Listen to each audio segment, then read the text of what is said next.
할렐루야. 주님 주신 은혜 이미 충만히 받았습니다. 우리가 찬양을 곡조 있는 기도라고 하는데 우리가 이 찬양을 드릴 때 하나님이 정말 기뻐하시는 거예요. 여러분 늘 주님께 찬양 드리며 나가는 모든 분들 다 되시기 바랍니다. 저는 오늘 마태복음 3장 13절에서 17절 말씀에 근거해서 예수님의 침례라는 제목으로 같이 은혜를 나누기를 원합니다. 제목을 한번 따라해 보실까요? 예수님의 침례. 아멘. 아무래도 수요 말씀 강의이다 보니까 이제 단일 주제로 제가 본문을 따라서 말씀을 전하지만 지난번에는 회개에 대해서, 천국에 대해서, 또 침례에 대해서 오늘은 같이 은혜를 나누기를 원합니다. 여러분 모두 침례 받으셨죠? 아멘. 침례 안 받으신 분은 꼭 받으셔야 됩니다. 침례와 성만찬은 다른 종교에는 없는 예수님이 명하신 독특한 성례전입니다. 여러분 침례 받으시기 전과 침례 받으시고 난 이후에 뭐가 달라지셨나요? 물속에 들어갔다가 잠시 머물다가 물속에 제가 들어가셔야 된다고 하는데도 막 안 들어가시고 버티시더라고요. 들어가셔야 된다고 그러면 이제 쏙 들어갔다가 그냥 얼른 후다닥 나오시는데 물속에 들어가셨다가 나오신 이후에 어떤 차이가 있으셨나요? 뭐 별 차이 없으셨죠? 그렇지만 우리가 주님이 명령하신 이 침례, 이 성례전을 행할 때 우리는 별 차이 없는 건 느끼지만 하늘문이 열리는 거예요. 놀라운 은혜가 이 침례를 통해서 우리와 함께 하는 겁니다. 저는 선교지에서 이 침례에 대한 좋은 기억들이 많은데요. 제가 처음 선교지 가서 교회를 개척하고 대부분이 이제 주님을 처음 영접한 분들이라 제가 침례 예식을 다 행하고 또 어릴 때부터 막 제가 안아서 이렇게 키웠던 그런 선교지 아이들이 이제 중학생이 되면 우리가 침례를 줬어요. 그러면 그 아이들이 어릴 때 그냥 코 찔찔 흘리고 그랬는데 다 커가지고 중학생이 돼서 침례를 받는 그 모습 보면서 너무나 감격했던, 그리고 제 자녀들, 딸, 아들 다 제가 침례 예식을 행했던 그런 기억이 있습니다. 이 구약에 보면 이 세례, 침례에 대한 기록이 없어요. 근데 이 침례 요한 때부터 이 신약 성경부터 침례에 대한 기록이 나옵니다. 그래서 왜 구약에는 우리가 어떻게 죄 사함을 받죠? 제가 다 가르쳐 드렸는데 예수님이 오시기 전이니까 이제 죄를 지었으면 소나 양이나 비둘기의 피로, 그 피로 죄 사함을 받은 거예요. 예수님, 우리 하나님 말씀하신 그 정결 예식에 따라서 그 피로 정결 이게 받았는데 예수님이 오시고 난 이후에 우리는 예수님을 믿으면 죄 사함을 받습니다. 근데 여기에 침례가 이 죄 사함을 받게 하는 회개의 세례를 받아라 이런 말씀처럼 이 침례가 이제 신약 성경부터 등장하기 시작하는 거예요. 그래서 이제 많은 사람들이 유추해 볼 수 있는 것이 무엇이냐면 유대인들은 시체나 부정한 것을 손으로 만졌을 때 몸을 물로 씻는 미크바라는 정결 의식을 행했다고 합니다. 그리고 또 그들은 성전에 들어가기 전에 몸을 씻었어요. 그리고 이방인들이 유대교로 개종할 때 또 몸을 씻는 그런 의식이 있어서 이 미크바를 침례의 기원이다라고 이렇게 주장하는 사람들이 있습니다. 이 침례라는 말이 제가 설명드린 것처럼 침례 요한으로부터 이제 시작이 됐는데 침례의 종류에는 세 가지가 있어요. 물속으로 완전히 들어갔다 나오는 것을 침수례라고 하고, 머리에 물을 부어서 그 물이 흘러내리도록 하는 것을 관수례라고 하고, 또 머리에 물을 뿌리는 것을 살수례라고 해서 우리 기독교에서는 이 침수례와 이 살수례를 합쳐서 침례라고 또 세례라고 부르기도 합니다. 그래서 침례와 세례는 같은 말이에요. 근데 우리는 물속에 완전히 잠겼다가 다시 나오는 침례를 행하기 때문에 우리는 보통 세례보다는 침례라는 말을 더 선호해서 저도 침례라는 그런 말을 사용합니다. 요거는 제 말이 아니라 제가 아주 좋아하고 사랑하는 우리 후배 이상윤 박사라는 그 우리 후배가 이 국민일보에 게재한 그 글을 제가 인용한 겁니다. 교회 용어라는 책을 지었는데요. 여러분 꼭 한번 사서 보시기 바랍니다. 예수님은 요단강에서 침례를 받으신 이후에 공생애를 시작하세요. 예수님께서 침례를 받으시는 이 장면은 우리에게 많은 것을 가르쳐주고 있습니다. 오늘 같이 은혜를 나누기를 원합니다. 특별히 예수님께서 침례를 받으신 그 장소는 우리에게 많은 것을 가르쳐주고 있습니다. 13절 같이 한번 읽겠습니다. 그때 예수께서 갈릴리로부터 요단강에 이르러 요한에게 세례를 받으려 하시니. 아멘. 예수께서 침례를 받으신 장소는 요한복음 1장 28절에 보면 요단강 건너편 베단이라고 기록하고 있어요. 베다니는 제가 한번 설명드린 것처럼 그 히브리 원어로 베이트하고 테에나가 합쳐서 이제 무화과의 집, 무화과의 마을이라는 그런 뜻이 있는데, 또 다른 뜻이 무엇이냐면 통과의 집이다라는 그런 뜻이 있습니다. 즉 예수님께서 바로 그 통과의 집이라는 베다니에서 침례를 받으신 특별한 의미가 있는 거예요. 특별히 또 이곳은 여호수아 3장 7절에서 17절에 기록된 사건과 위치적으로 같은 장소입니다. 여호수아 3장 7절에 17절에 어떤 장면을 기록하고 있냐면, 이스라엘 백성들이 출애굽해서 광야에서 40년을 지난 다음에 모세가 죽고 그 후계자인 여호수아가 이제 하나님의 명령을 따라서 이스라엘 백성을 데리고 가나안으로 들어가는데 그 첫 관문이 요단강이었어요. 그래서 여호수아가 하나님의 명령을 받아서 법궤를 맨 제사장들이 요단강에 발을 담그자마자 물이 위에서 끊겨서 이스라엘 백성들이 다 그곳으로 지나간, 그래서 그 이스라엘 백성들이 요단강을 지나간 것도 그 영적인 의미로 보면 침례를 의미합니다. 근데 우리가 아는 것처럼 우리가 보면 고린도전서 10장 1절에서 2절 이런 말씀이 있습니다. 우리 고린도전서 10장 1절에서 2절 같이 한번 보겠습니다. 형제들아, 나는 너희가 알지 못하기를 원하지 아니하노니 우리 조상들이 다 구름 아래에 있고 바다 가운데로 지나며 모세에게 속하여 다 구름과 바다에서 침례를 받고. 여기서 우리가 이야기하는 이 부분은 무엇이냐면, 이스라엘 백성들이 출애굽하고 난 이후에 홍해가 그들 앞에 가로막혀 있었죠. 그럴 때 이스라엘 백성들이 이제 모세가 하나님께 기도하여서 하나님이 바람으로 그 홍해 바다를 가르시고 거기를 다 지나갔다는 거예요. 그것을 영적인 의미로 이스라엘 백성들이 다 침례를 받았다라고 이렇게 표현하고 있는 것이죠. 그러면 이스라엘 백성들은 홍해를 건널 때 침례를 다 받았고, 요단강을 해서 가나안으로 들어갈 때 침례를 다 받았고, 그럼 이스라엘 백성들은 침례를 2번 받았네요. 그렇죠, 여러분. 할렐루야. 우리가 잘 아는 가네스 바네아 사건이 있잖아요. 가네스 바네아 사건 12정탐꾼 이야기를 여러분 잘 아시죠? 그때 2명 여호수아와 갈렙은 긍정적인 보고를 하고 나머지 10명은 부정적인 보고를 해서 하나님이 그들이 정탐한 날수 40일을 감해서 40년을 이스라엘 백성들을 광야에 지나게 하시잖아요. 그리고 그때 부정적인 보고를 한 그것에 동조한 그 이스라엘이 출애굽해서 나왔던 그 사람들은 다 광야에서 죽게 됩니다. 그리고 새롭게 태어난 2세대들이 이제 가나안으로 들어가는데 그들은 아직 홍해를 거치지 않았기 때문에 침례를 받지 못한 거예요.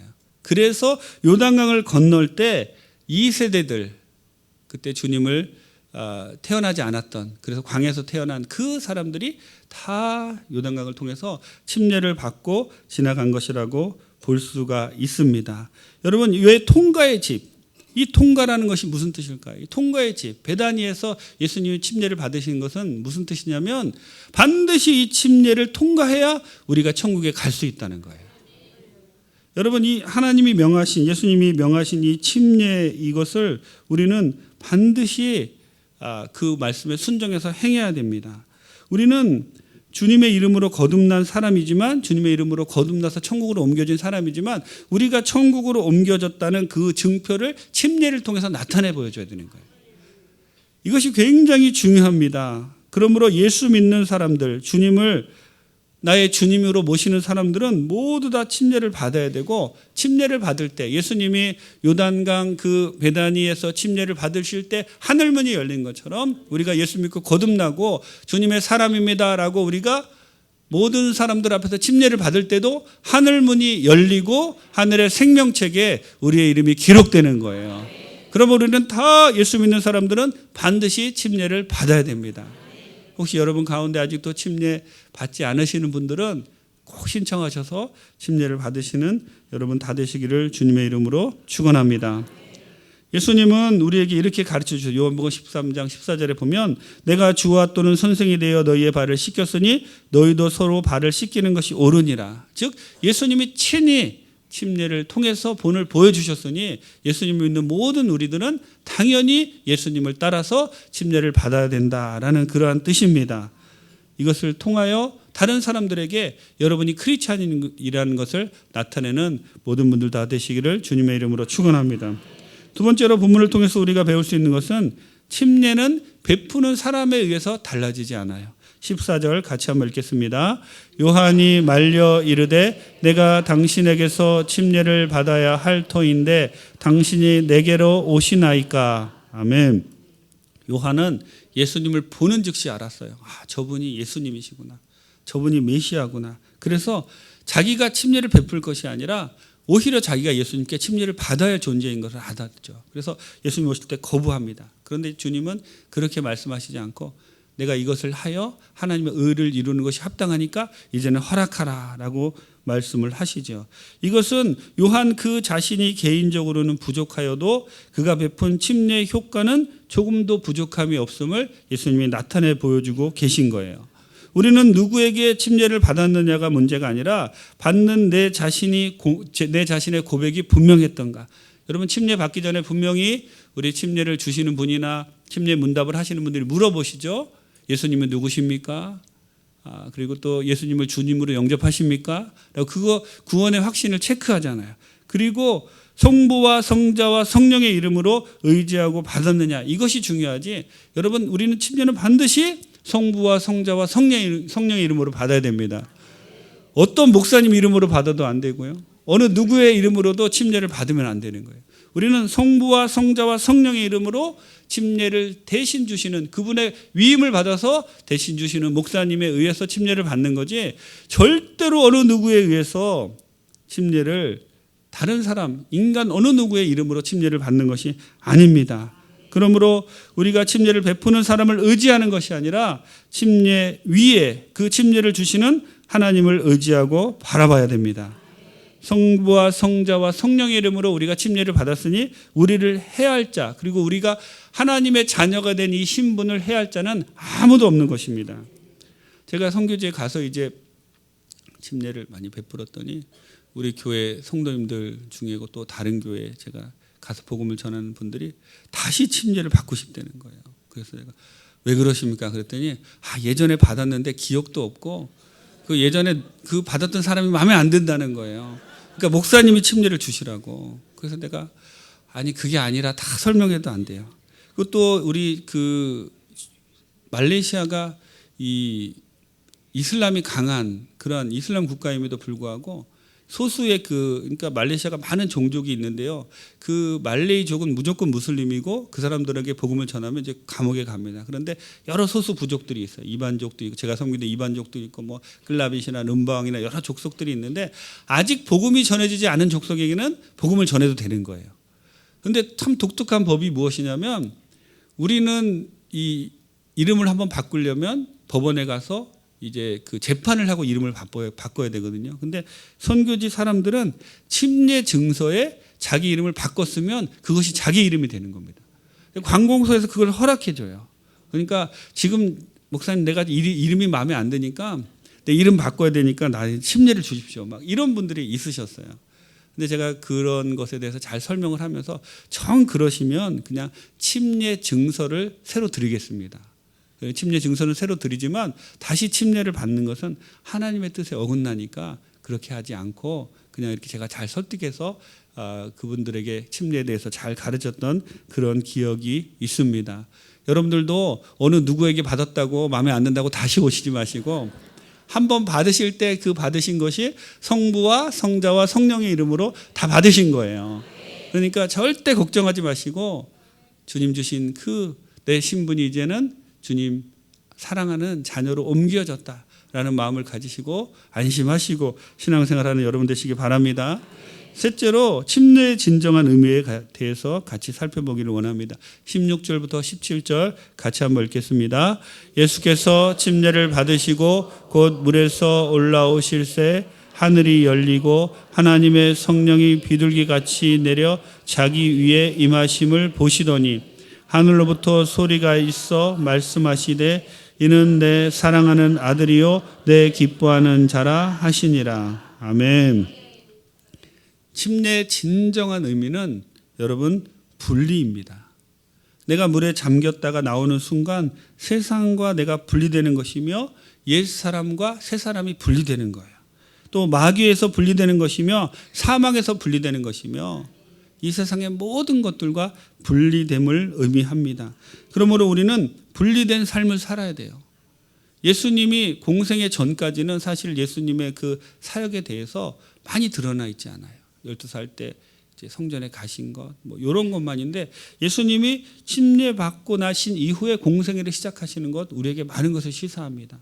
예수님이 이제 그 이전에 예수님이 아니라 침례를 받으시고 난 이후에 비로소 그리스도로서 공생애를 시작하시며 하나님의 나라를 확장하시고 많은 사람들을 고쳐주시고 사람들을 가르치시고 십자가를 지시고 자기의 사명을 감당하신 그 모습처럼 우리도 침례받고 난 이후에 우리는 분리된 삶, 세상과 분리된 삶, 세상에 거하지만 세상에 속한 것이 아니라 하나님께 속한 그러한 삶을 살아갈 때 우리가 진정으로 주님이 원하시는 성도로서의 삶을 살 수 있는 것입니다.